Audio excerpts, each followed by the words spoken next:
تو آپ نے اس سے پوچھا تیرے دشمن کتنے؟ وہ مسلمان جو 24 گھنٹے باوضو رہتا ہے، 5 نمازیں ہیں، 30 روزے ہیں، زکوٰۃ اور حج مالداروں پر ہے۔ نماز ہماری بیس ہے، نماز کے بغیر معاشرے کی بنیاد نہیں بن سکتی۔ کسی حال میں بھی نماز معاف نہیں ہو سکتی۔ 14-15 صدی میں اگر نماز کی گنجائش مجھے نظر آتی ہے تو کربلا کے میدان میں حسینی قافلے کی نظر آتی۔ نہ پڑھو، تلواریں برس رہی ہیں، چند گھڑیاں باقی ہیں گردنوں کے کٹ جانے میں، اب نماز پڑھو یا نہ پڑھو گردن کٹنے والی ہے۔ اس کے باوجود امام عالی مقام نے زہیر آپ کے رائٹ سائڈ پر جھنڈے بردار ان کو اشارہ کیا کہ یہ شمر سے کہو نماز پڑھنے۔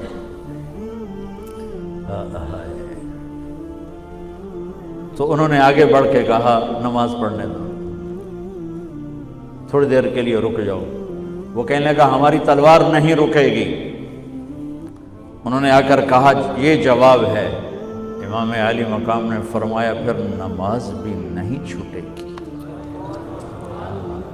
جی میٹنگ تھی، نماز یاد نہیں رہی، میٹنگ بڑی لمبی ہو گئی، نماز چھوٹ گئی، سارے دروازے بند کر دیے۔ حالانکہ اللہ کی قسم اگر یہ قافلہ نماز نہ بھی پڑھتا تو ان کے لیے جنت کے دروازے کھل چکے تھے، چونکہ جنگ سے پہلے آنکھ لگی، آنکھ کھلی تو مسکرائے۔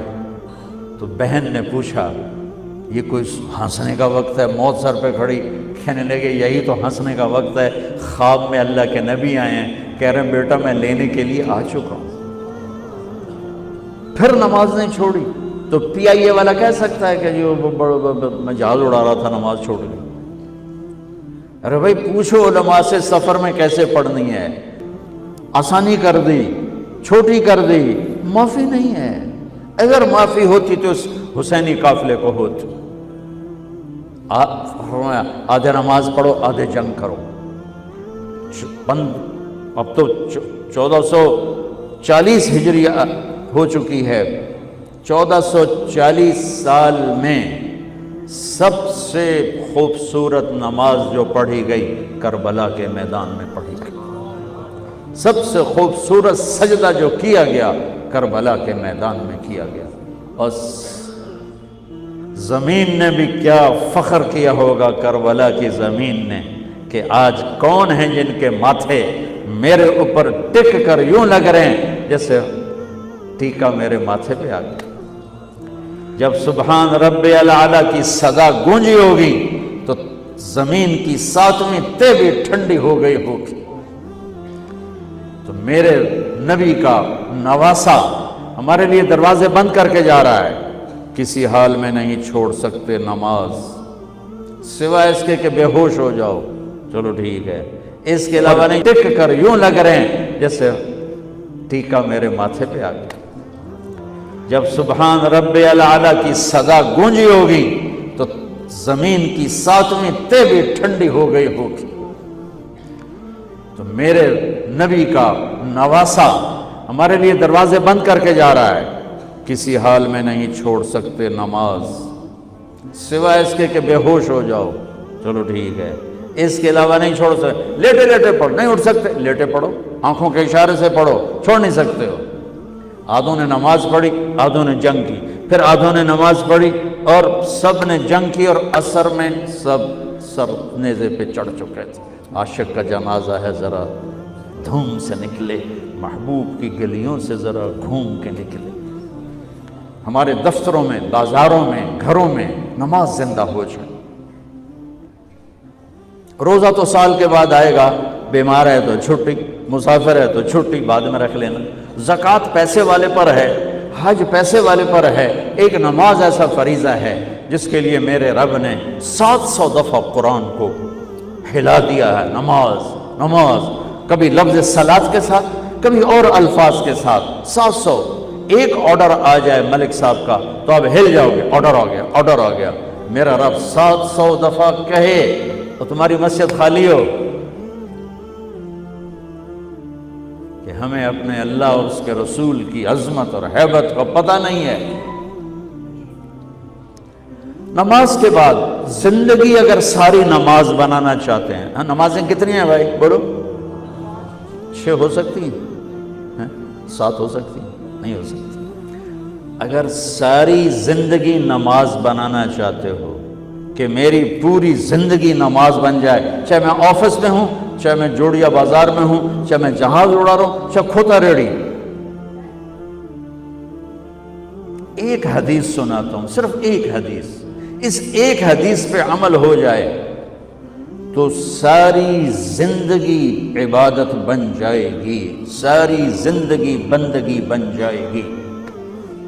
میرے نبی نے فرمایا اربع اذا کانت فیک، کہ میری امت 4 باتیں لے لو۔ میں قربان جاؤں، میرے نبی بڑے بڑے وظیفے نہیں بتاتے تھے، اپنی امت کو مشقت میں ڈالنے سے بچتے تھے،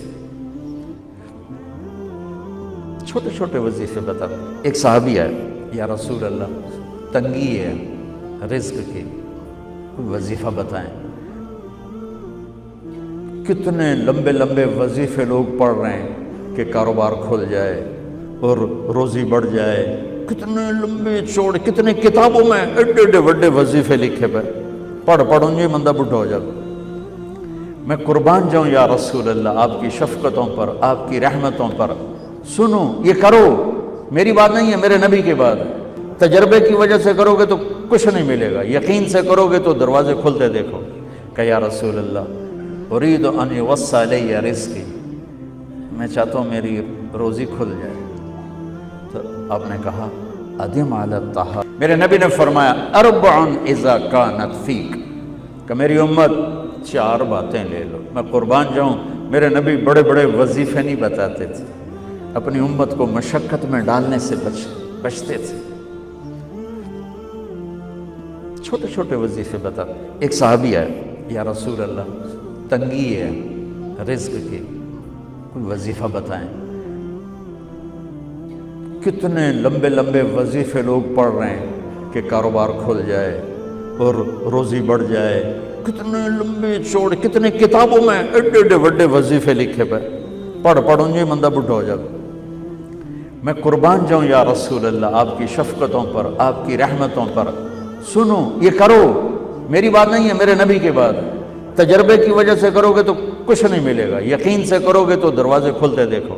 کہ یا رسول اللہ ارید ان یوسع علی رزقی، میں چاہتا ہوں میری روزی کھل جائے۔ تو آپ نے کہا ادم علی الطہارہ یوسع علیک رزقک، تو باوضو رہا کر تیرا رزق کھل جائے۔ کوئی زور لگتا ہے وضو؟ تمہارے یہاں تو سردی ہوتی ہی کوئی نہیں کہ بھئی ٹھنڈا پانی ہے کیسے وضو، یہ تو ہمارے لیے مسئلہ ہے کہ بھئی ٹھنڈا پانی ہے کیسے وضو کرو۔ وہ ہمارے گاؤں کا مراسی مجھے مل گیا، میں نے کہا چل نماز پڑھے گی، نہیں جی میاں جی سردی بڑی، نہ لے جاؤں سردی بڑی، مراسیوں کو سردی زیادہ لگتی۔ میں نے کہا نہیں آج تک نماز پڑھا کے چھڑنا ہے۔ میں اس کو لے کے جب وہ ٹوٹی پہ بیٹھا نا، جو ہی ہاتھ پہ پائیں، اوہ حالے ہو ٹھنڈا پانی ہے، اوہ حالے ہو ٹھنڈا پانی۔ تمہارے لیے تو یہ مسئلہ بھی نہیں کہ ٹھنڈا پانی۔ میرے نبی کی یہ سارا مجمع لے لو، یہ اوپر مستورات لے لیں، ادم علی الطہارہ یوسع علیک رزقک، میرے نبی نے فرمایا باوضو رہنا شروع کر دے، اللہ تیرا رزق کھول دے گا۔ اب یہ اللہ رسول کی آپس کی بات ہے تو میری بات ہوتی تو دیوار پہ مار دو، تجربہ کرو۔ نبی کی بات کو تجربہ کر کے نہیں کرتے، یقین کے ساتھ کرتے ہیں۔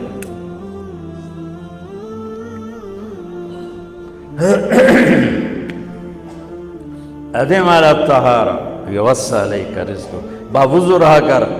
اچھا باوضو رہنے کے اور فائدے، اللہ پیار کرتا ہے، شیطان ڈرتا ہے، اور وضو ہوگا تو نماز آپ ہی پڑھی جائے گی، چلو یار وضو ہے 4 فرض ہی پڑھ لو گی۔ ایک دفعہ شیطان آیا ہمارے نبی سے ملنے، تو آپ نے اس سے پوچھا تیرے دشمن کتنے؟ کہنے لگا 15۔ آپ نے فرمایا کون کون ہے؟